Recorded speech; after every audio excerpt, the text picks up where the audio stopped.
Chapter 17 of Pride and Prejudice by Jane Austen. Elizabeth related to Jane the next day what had passed between Mr. Wickham and herself. Jane listened with astonishment and concern. She knew not how to believe that Mr. Darcy could be so unworthy of Mr. Bingley's regard, and yet it was not in her nature to question the veracity of a young man of such amiable appearance as Wickham. The possibility of his having endured such unkindness was enough to interest all her tender feelings, and nothing remained therefore to be done but to think well of them both, to defend the conduct of each, and throw into the account of accident or mistake whatever could not be otherwise explained. "They have both," said she, "been deceived, I dare say, in some way or other, of which we can form no idea. Interested people have perhaps misrepresented each to the other. It is, in short, impossible for us to conjecture the causes or circumstances which may have alienated them, without actual blame on either side." "Very true indeed. And now, my dear Jane, what have you got to say on behalf of the interested people who have probably been concerned in the business? Do clear them too, or we shall be obliged to think ill of somebody." "Laugh as much as you choose, but you will not laugh me out of my opinion. My dearest Lizzie, do but consider in what a disgraceful light it places Mr. Darcy, to be treating his father's favourite in such a manner, one whom his father had promised to provide for. It is impossible. No man of common humanity, no man who had any value for his character, could be capable of it.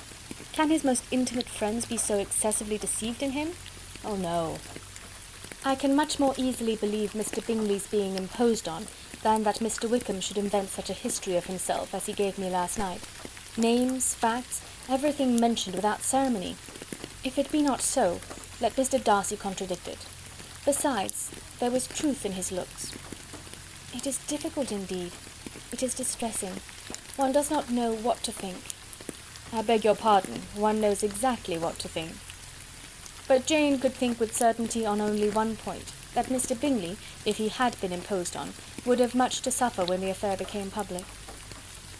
The two young ladies were summoned from the shrubbery where this conversation passed, by the arrival of the very persons of whom they had been speaking. Mr. Bingley and his sisters came to give their personal invitation for the long-expected ball at Netherfield, which was fixed for the following Tuesday.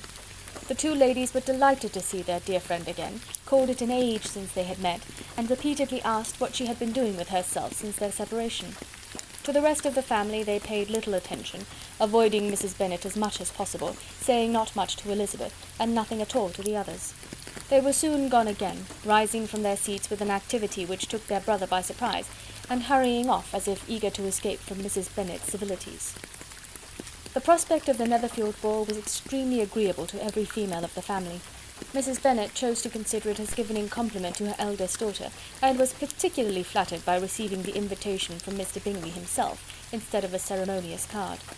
Jane pictured to herself a happy evening in the society of her two friends, and the attentions of their brother, and Elizabeth thought with pleasure of dancing a great deal with Mr. Wickham, and of seeing a confirmation of everything in Mr. Darcy's look and behaviour. The happiness anticipated by Catherine and Lydia depended less on any single event, or any particular person, for though they each, like Elizabeth, meant to dance half the evening with Mr. Wickham, he was by no means the only partner who could satisfy them, and a ball was, at any rate, a ball, and even Mary could assure her family that she had no disinclination for it. "While I can have my mornings to myself," said she, "it is enough. I think it is no sacrifice to join occasionally in evening engagements. Society has claims on us all, and I profess myself one of those who consider intervals of recreation and amusement as desirable for everybody." Elizabeth's spirits were so high on this occasion, that though she did not often speak unnecessarily to Mr. Collins, she could not help asking him whether he intended to accept Mr. Bingley's invitation, and if he did, whether he would think it proper to join in the evening's amusement. And she was rather surprised to find that he entertained no scruple whatever on that head, and was very far from dreading a rebuke either from the Archbishop or Lady Catherine de Bourgh by venturing to dance.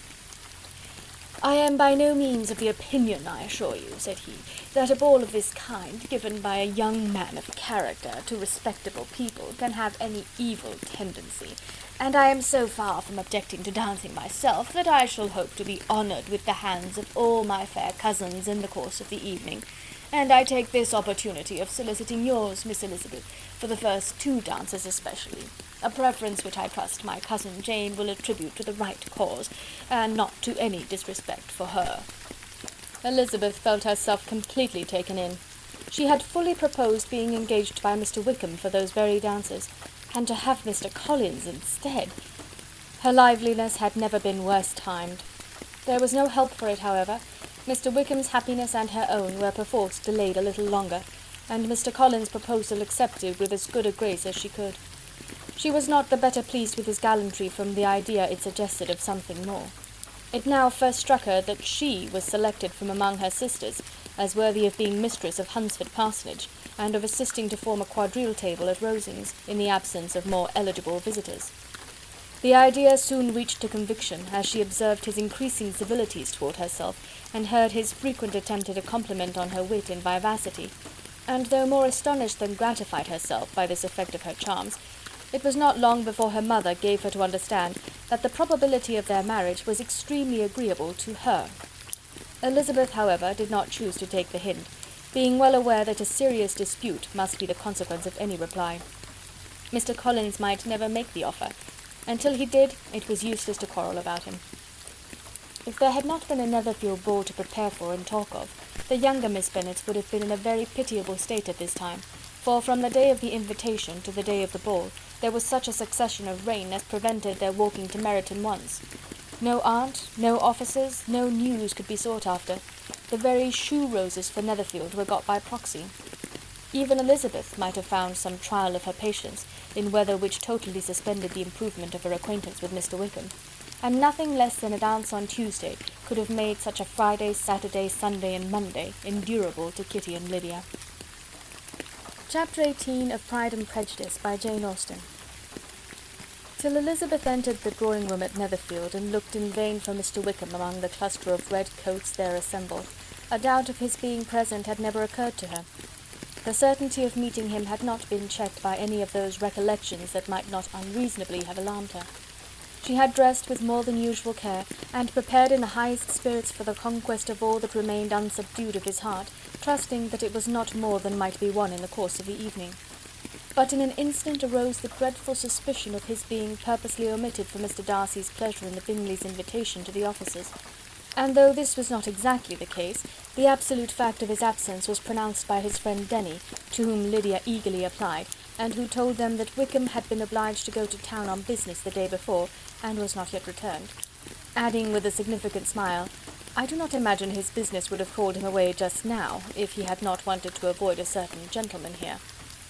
This part of his intelligence, though unheard by Lydia, was caught by Elizabeth, and as it assured her that Darcy was not less answerable for Wickham's absence than if her first surmise had been just, every feeling of displeasure against the former was so sharpened by immediate disappointment that she could hardly reply with tolerable civility to the polite inquiries which he directly afterwards approached to make.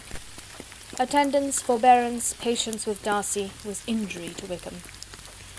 She was resolved against any sort of conversation with him, and turned away with a degree of ill-humour which she could not wholly surmount even in speaking to Mr. Bingley, whose blind partiality provoked her.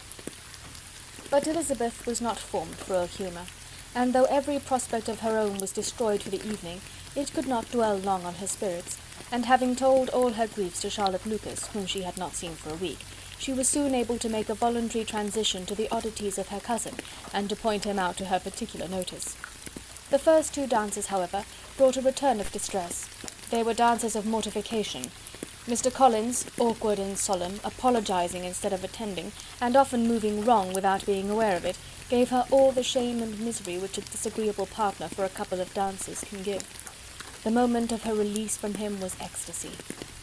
She danced next with an officer, and had the refreshment of talking of Wickham, and of hearing that he was universally liked.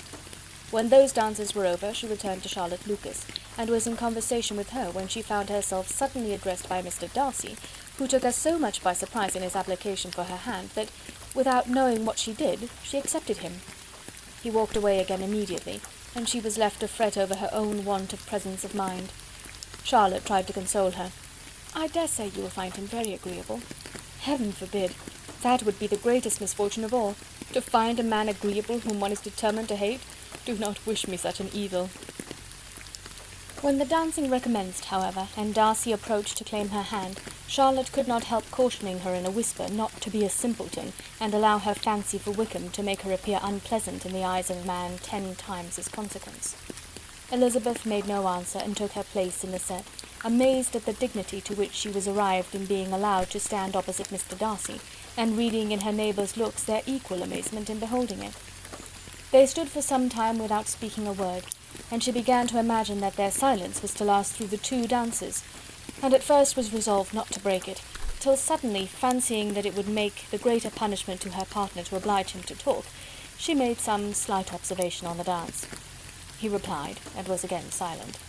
After a pause of some minutes, she addressed him a second time with, "It is your turn to say something now, Mr. Darcy. I talked about the dance, and you ought to make some sort of remark on the size of the room, or the number of couples." He smiled, and assured her that whatever she wished him to say should be said. "Very well, that reply will do for the present. Perhaps by and by I may observe that private balls are much pleasanter than public ones. But now we may be silent." "Do you talk by rule, then, while you are dancing?" "Sometimes. One must speak a little, you know.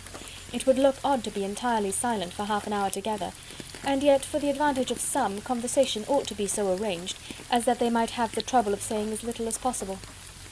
"Are you consulting your own feelings in the present case, or do you imagine that you are gratifying mine?"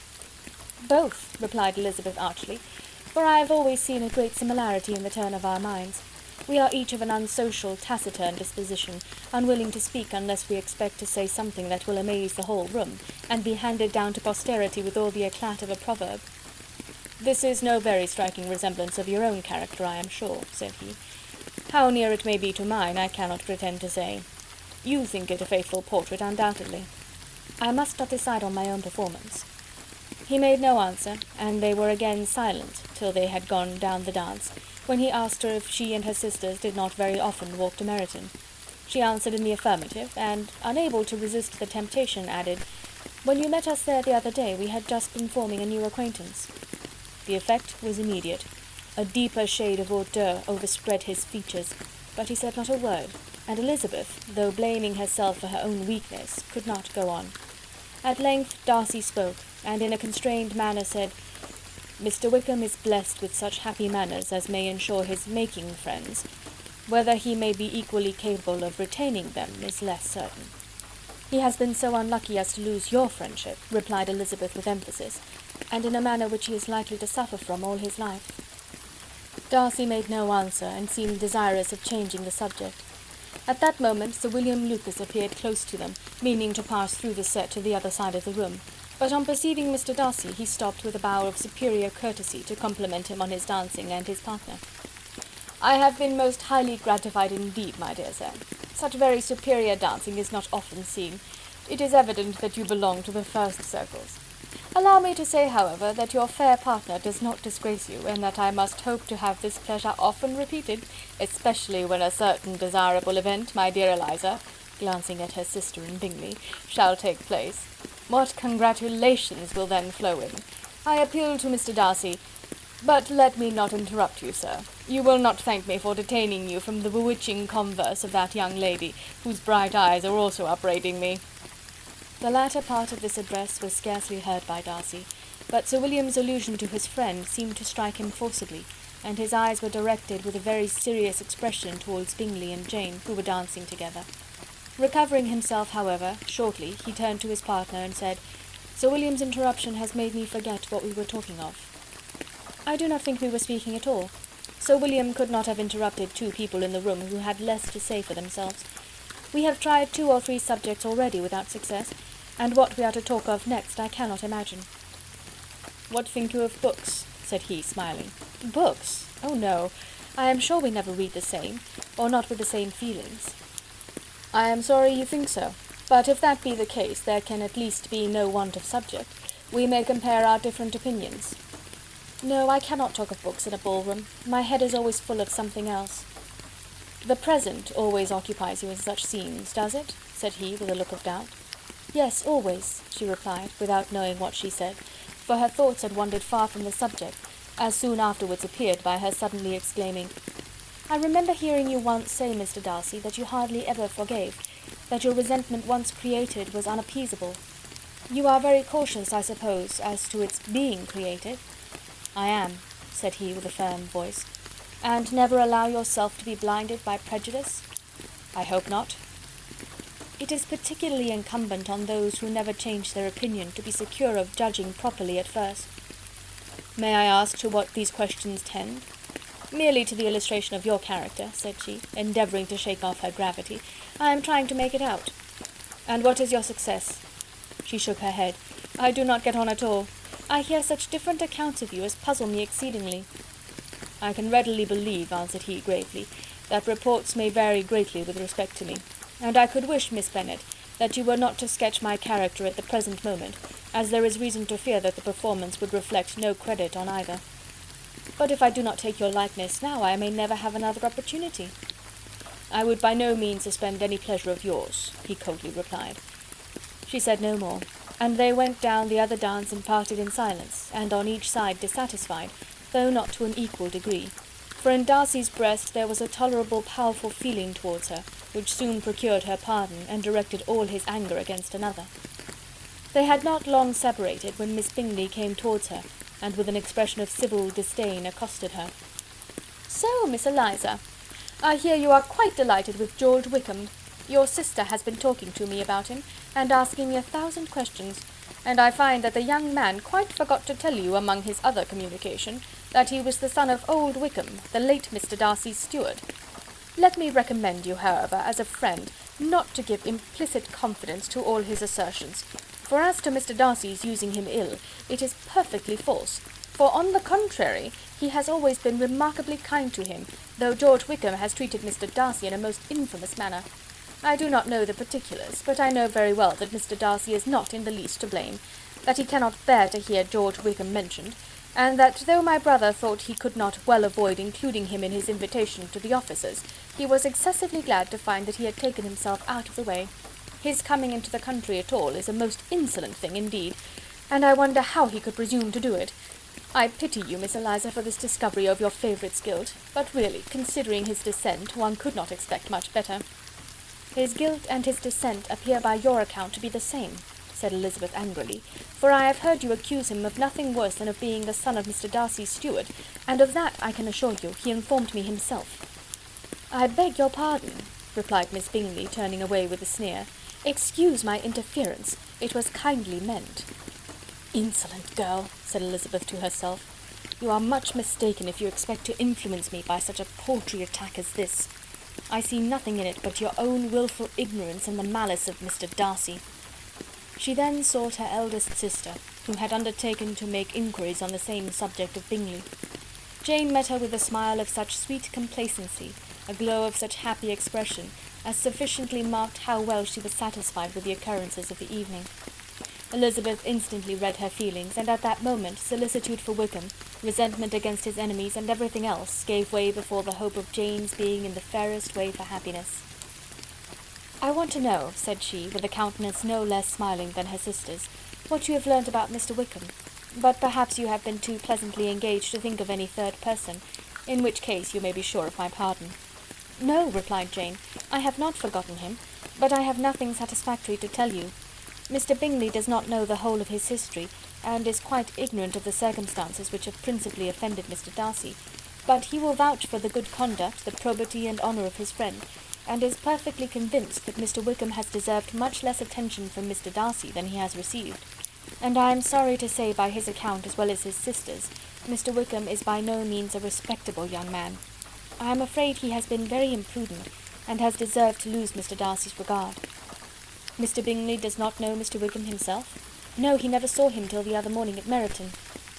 This account, then, is what he has received from Mr. Darcy. I am satisfied. But what does he say of the living? He does not exactly recollect the circumstances, though he has heard them from Mr. Darcy more than once, but he believes that it was left to him conditionally only. I have not a doubt of Mr. Bingley's sincerity, said Elizabeth warmly, but you must excuse my not being convinced by assurances only.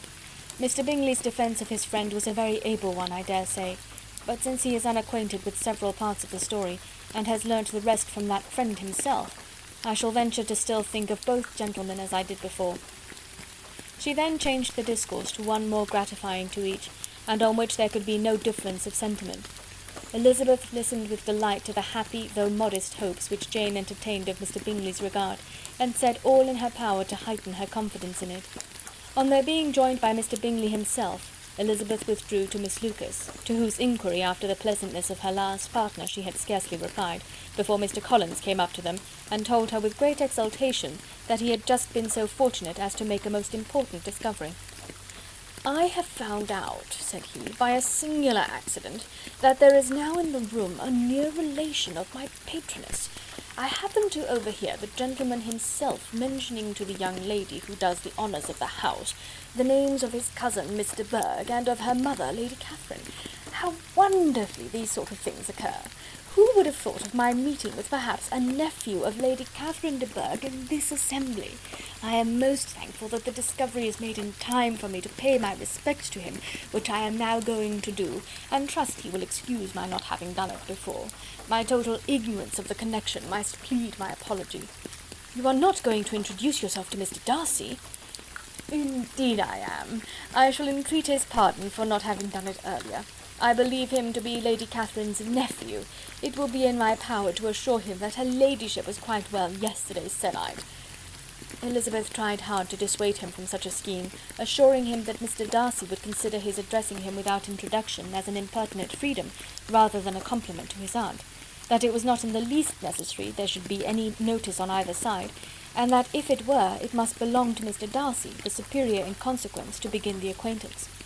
Mr. Collins listened to her with a determined air of following his own inclination, and when she ceased speaking, replied thus: "My dear Miss Elizabeth, I have the highest opinion in the world in your excellent judgment in all matters within the scope of your understanding, but permit me to say that there must be a wide difference between the established forms of ceremony amongst the laity and those which regulate the clergy, for give me leave to observe that I consider the clerical office as equal in point of dignity with the highest rank in the kingdom, provided that a proper humility of behaviour is at the same time maintained. You must therefore allow me to follow the dictates of my conscience on this occasion, which leads me to perform what I look on as a point of duty. Pardon me for neglecting to profit by your advice, which on every other subject shall be my constant guide, though in the case before us I consider myself more fitted by education and habitual study to decide on what is right than a young lady like yourself." And with a low bow he left her to attack Mr. Darcy, whose reception of his advances she eagerly watched, and whose astonishment at being so addressed was very evident. Her cousin prefaced his speech with a solemn bow, and though she could not hear a word of it, she felt as if hearing it all, and saw in the motion of his lips the words apology, Hunsford, and Lady Catherine de Bourgh. It vexed her to see him expose himself to such a man. Mr. Darcy was eyeing him with unrestrained wonder, and when at last Mr. Collins allowed him time to speak, replied with an air of distant civility. Mr. Collins, however, was not discouraged from speaking again, and Mr. Darcy's contempt seemed abundantly increasing with the length of his second speech, and at the end of it he only made him a slight bow, and moved another way. Mr. Collins then returned to Elizabeth.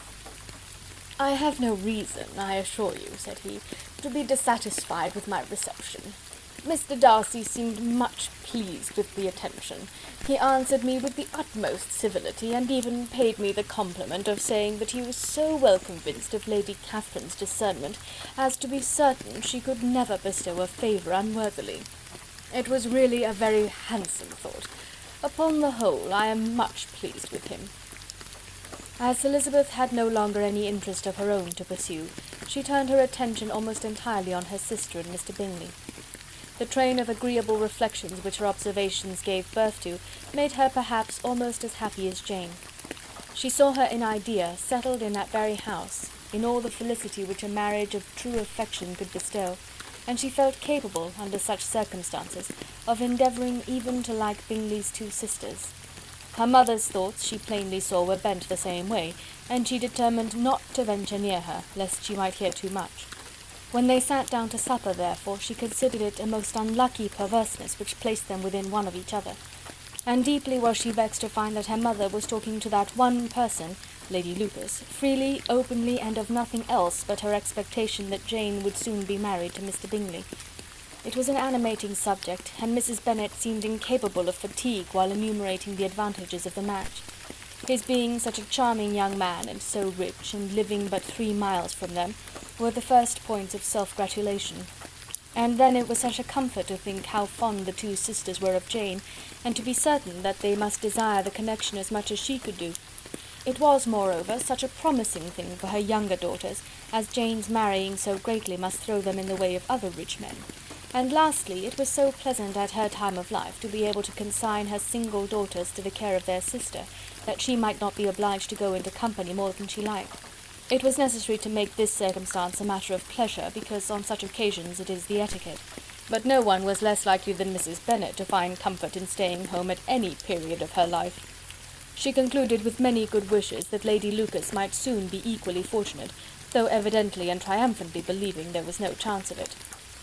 In vain did Elizabeth endeavour to check the rapidity of her mother's words, or persuade her to describe her felicity in a less audible whisper, for to her inexpressible vexation she could perceive that the chief of it was overheard by Mr. Darcy, who sat opposite to them.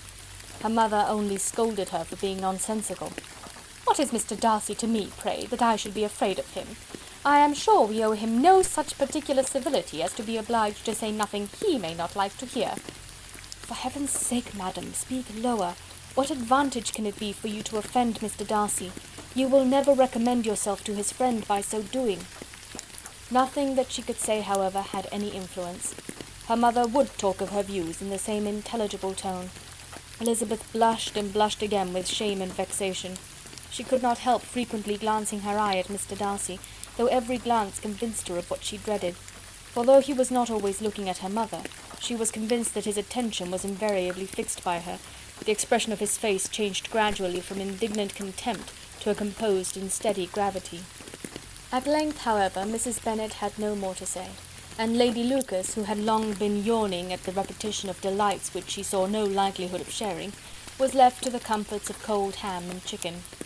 Elizabeth now began to revive. But not long was the interval of tranquillity, for when supper was over, singing was talked of, and she had the mortification of seeing Mary, after very little entreaty, preparing to oblige the company. By many significant looks and silent entreaties did she endeavour to prevent such a proof of complaisance, but in vain. Mary would not understand them. Such an opportunity of exhibiting was delightful to her, and she began her song. Elizabeth's eyes were fixed on her with most painful sensations, and she watched her progress through the several stanzas with an impatience which was very ill rewarded at their close, for Mary, on receiving amongst the thanks of the table the hint of a hope that she might be prevailed on to favour them again, after the pause of half a minute began another. Mary's powers were by no means fitted for such a display. Her voice was weak, and her manner affected. Elizabeth was in agonies.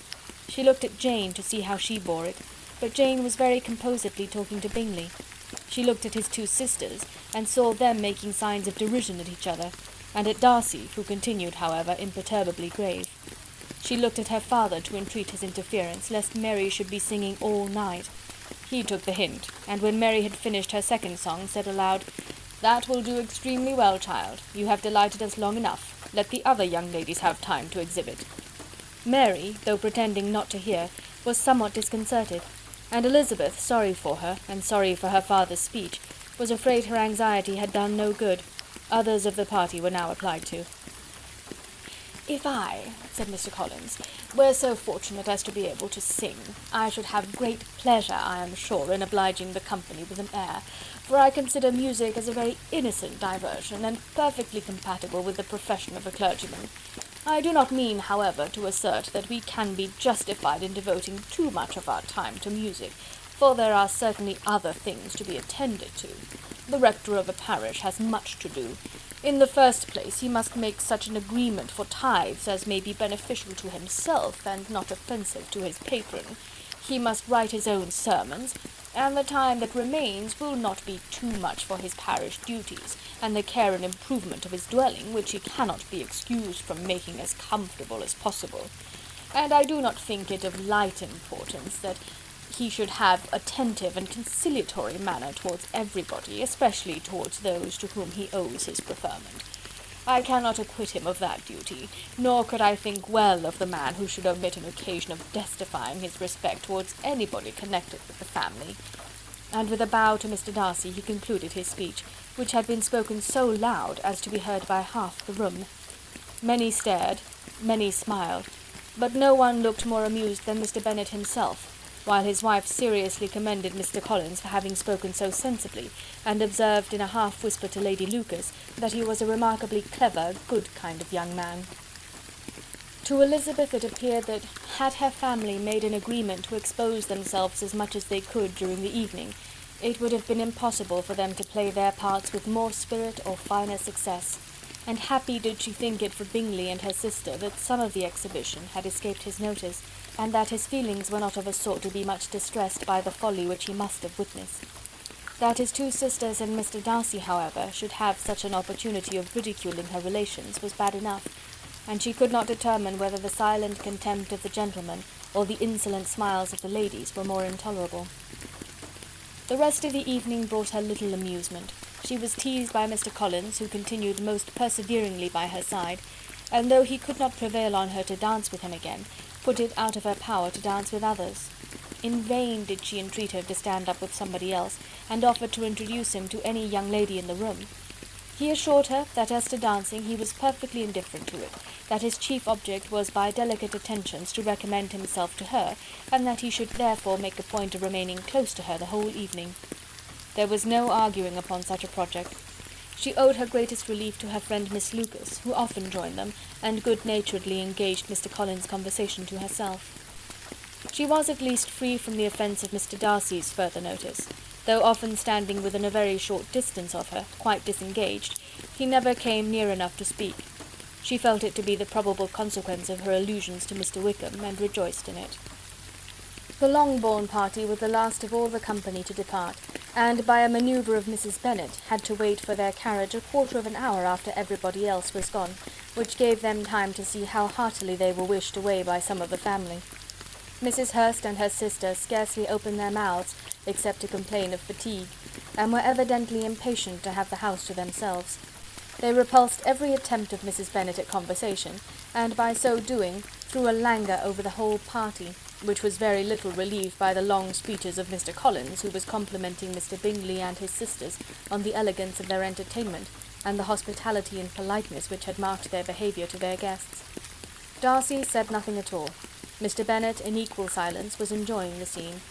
Mr. Bingley and Jane were standing together, a little detached from the rest, and talked only to each other. Elizabeth preserved as steady a silence as either Mrs. Hurst or Miss Bingley, and even Lydia was too much fatigued to utter more than the occasional exclamation of "Lord, how tired I am!" accompanied by a violent yawn. When at length they arose to take leave, Mrs. Bennet was most pressingly civil in her hope of seeing the whole family soon at Longbourn, and addressed herself especially to Mr. Bingley, to assure him how happy he would make them by eating a family dinner with them at any time, without the ceremony of a formal invitation. Bingley was all grateful pleasure, and he readily engaged for taking the earliest opportunity of waiting on her, after his return from London, whither he was obliged to go the next day for a short time.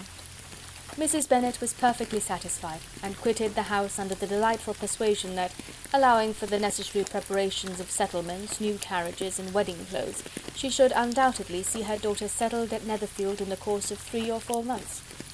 Of having another daughter married to Mr. Collins, she thought with equal certainty, and with considerable though not equal pleasure. Elizabeth was the least dear to her of all her children, and though the man and the match were quite good enough for her, the worth of each was eclipsed by Mr. Bingley and Netherfield.